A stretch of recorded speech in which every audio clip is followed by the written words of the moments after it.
What happens when scammers mess with the wrong people on the internet? Some get exposed on a billboard in Hollywood, and some get hit with fart spray so bad they're dry heaving on the side of the road. These are the wildest moments where YouTubers gave scammers exactly what they deserved. Let's start with Airrack, who went to Venice Beach to take down one of the oldest scams in the book, the shell game. Here's how it works. A guy sets up 3 shells, puts a ball under one, shuffles them around, and asks you to pick. Sounds easy, right? Wrong. Using sleight of hand, these scammers secretly control where the ball goes. It is physically impossible for you to win, and it's not just one dude running this. It usually takes a crew of up to 9 people who are all in on it. So what does Airrack do? He sends in his actual grandma, and Mama Char was built for high-stakes gambling. At first, she was actually winning, but that's exactly what these guys want you to think. The ringleader lets you win a couple rounds, gets your confidence up, then starts cashing in on his victim. She's so sweet, dude. She doesn't deserve it. Within minutes, Mama Char had lost $400, but they weren't done. They wanted everything. The ringleader had his goons peer pressuring this sweet old lady into emptying her bank account. All I got is $20 for that. But what these scammers didn't know was that Airrack, his bodyguards, and his professional bully were right around the corner waiting for the text. The second Mama Char sent the signal, it was go time. But these scammers hate cameras. The moment they spotted a hidden one, the entire crew vanished into thin air, like cockroaches when you flip the light on. But Airrack got every single one of their faces on film, and his revenge, he bought a billboard in the heart of Hollywood with every single one of their faces plastered on it so nobody in the city would ever get scammed by them again. That's what I like to call instant karma. Now, if Airrack's billboard move was satisfying, Mark Rober took scammer karma to a whole other level. This dude is a former NASA engineer, so when his own car got broken into in San Francisco, he didn't just get mad. Not cool, San Francisco. Not cool. He spent 10 months building a high-tech revenge backpack. Here's the setup. San Francisco has over 20,000 car break-ins every single year. Mark wanted to find out who's actually behind all of them, so he teamed up with Dan Noyes, an 18-time Emmy Award-winning investigative journalist, planted bait cars across the city, and waited. The backpack itself was an engineering masterpiece. Compressed gas at 900 psi, biodegradable glitter cannons, fart spray that smells so bad it'll make you rethink your life choices. It's here.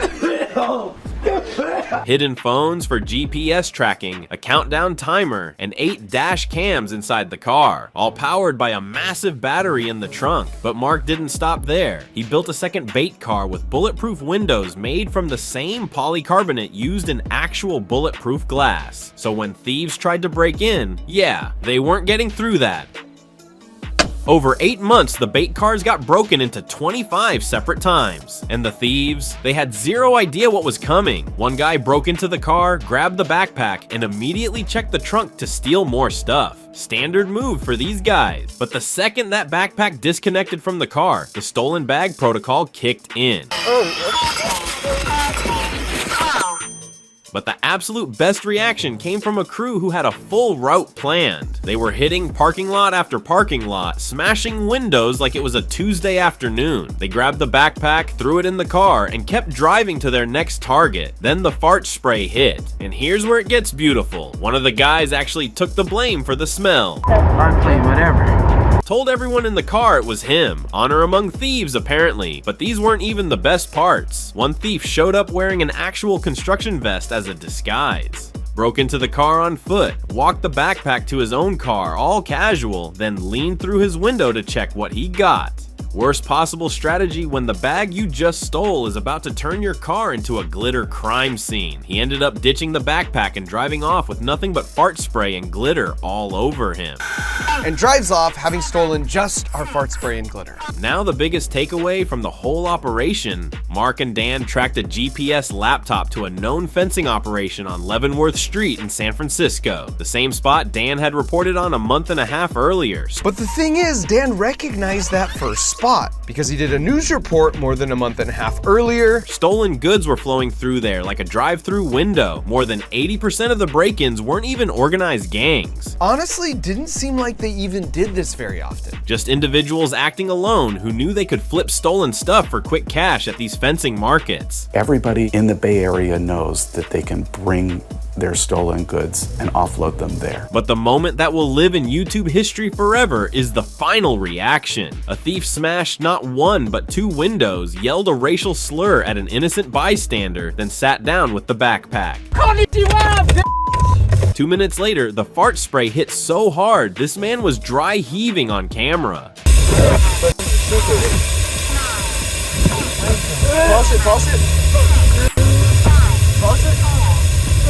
That right there is the perfect instant karma ever captured on film. Over 6 years, Mark Rober Glitter bombed 167 porch pirates, 29 car thieves, returned $50,000 to elderly scam victims, and got 5 scam call centers shut down with 53 scammers arrested. Now Mark Rober went after thieves in person, but Scammer Payback. This dude destroys scammers without ever leaving his desk. Scammer Payback, also known as Pierogi, is a YouTuber who hacks into scam call centers and takes over their computers from the inside. And this particular operation was one of his most satisfying takedowns ever. It started with a fake McAfee email. You know the ones. You've been charged $399 for a subscription you never bought. The phone number in that email led to a scammer going by Edward. The plan was simple: pretend to be a real victim long enough for Edward to connect to their computer using remote access software. But here's the thing Edward didn't realize: that connection works both ways. The second Edward connected, Pierogi flipped the access and was now inside Edward's computer. No webcam, but plenty of information, including his Wi-Fi password, which turned out to be the scammer's real name, Radharani. Are you kidding with me?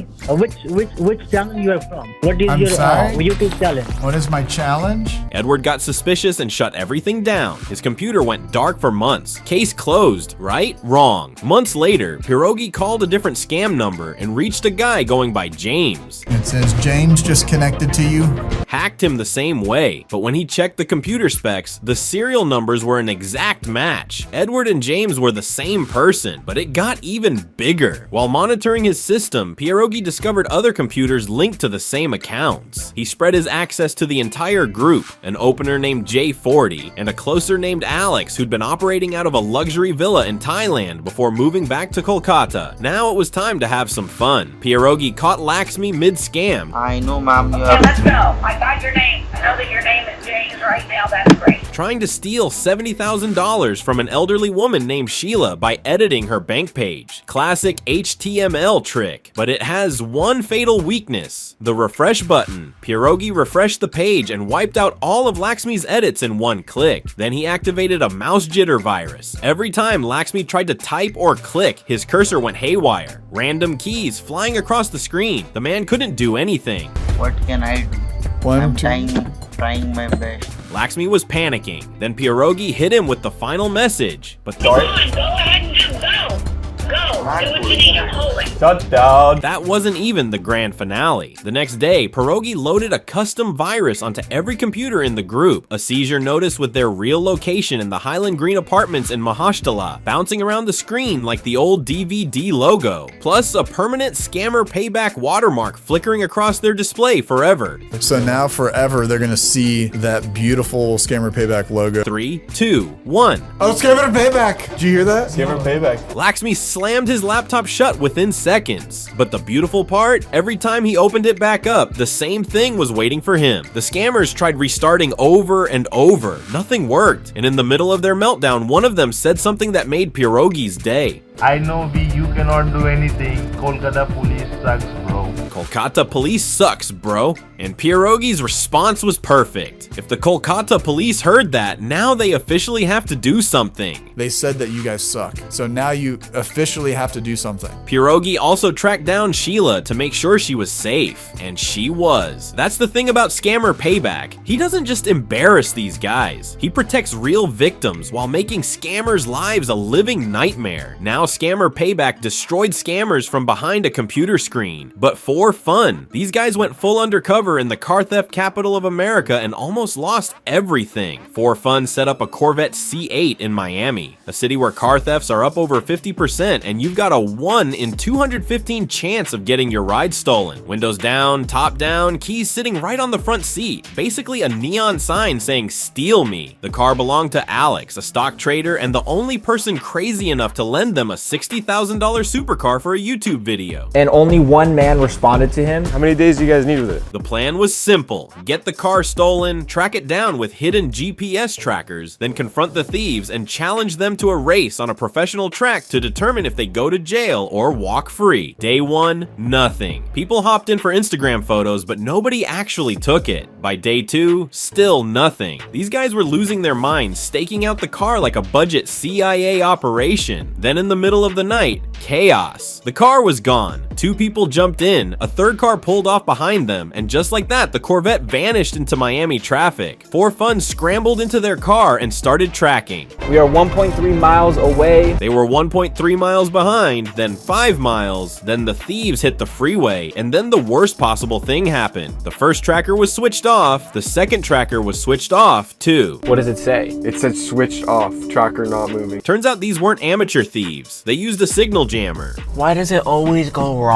A device that kills every tracker within a 100-yard radius. The wheel well tracker? First place professional thieves check. ChatGPT literally confirmed it. The car was gone. The trackers were dead. The police were useless. And they owed Alex $60,000 they did not have. So what do 3 YouTubers with $36,000 to their name do when they're staring down a $60,000 debt? They fly to Vegas that same night to put 30 grand on a single roulette spin. They lock down a private table at the Plaza Hotel and Casino. Hands shaking, stomach turning. One of them literally threw up in the bathroom beforehand. Everything they had was riding on one color, red. They hit it. 30 grand doubled to 60, enough to pay Alex back. But here's the twist. They didn't even need the money.